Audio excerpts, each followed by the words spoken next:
അവർ create ചെയ്തിരിക്കുന്ന ആ രീതിയിലാണല്ലോ ഓരോ പാട്ടുകൾ ഉണ്ടാക്കി വെച്ചിരിക്കുന്നത്. അപ്പോൾ അതിനകത്ത് അപ്പോൾ അവിടെയാണ് നമുക്ക് ഇവിടെ ചില ഇപ്പോഴത്തെ ഈ കാലികമായിട്ടുള്ള ചില ട്രെൻഡുകൾ ഇതിനൊക്കെ വിരുദ്ധമാകുന്നതേ.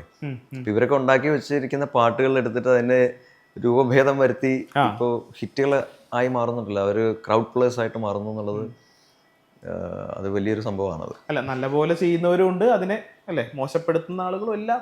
നല്ലപോലെ ചെയ്യുന്നു എന്നുള്ളതിന് ഒരു ഉദാഹരണം ഞാൻ പറയുകയാണെങ്കിൽ അത് പി ജയചന്ദ്രൻ സാറാണ്. അദ്ദേഹം ഈ പാട്ടുകൾ നിങ്ങൾ ശ്രദ്ധിച്ചിട്ടുണ്ടോയെന്ന് അറിയില്ല, അദ്ദേഹത്തിൻ്റെ പാട്ടുകൾ അങ്ങനെ അധികമായിട്ട് പാടാറില്ല, മറ്റുള്ളവരുടെ പാട്ടുകളാണ് അദ്ദേഹം എടുത്ത് പാടുന്നത്. ദാസാറിൻ്റെ പ്രധാനമായിട്ട്, അല്ലെങ്കിൽ സുശീലാമ്മ, അല്ലെങ്കിൽ MSV കമ്പോസ് ചെയ്ത പാട്ടുകൾ, റാഫി സാഹിബിൻ്റെ പാട്ടുകൾ, ഇതൊക്കെയാണ് അദ്ദേഹം എടുത്ത് പാടാറുള്ളത്.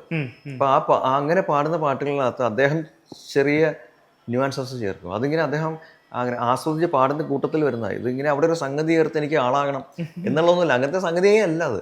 അത് നമുക്ക് ഒരുപക്ഷെ ഇമിറ്റേറ്റ് ചെയ്യാൻ പറ്റാത്ത രീതിയിലുള്ള ചില ചെറിയ വേരിയേഷൻസ് ആണ്. അത് ഭയങ്കര സംഭവമാണ്. അത് ഭയങ്കര ആ പാട്ടിനെ വല്ലാതെ സുന്ദരമാക്കും ആ പാട്ട്.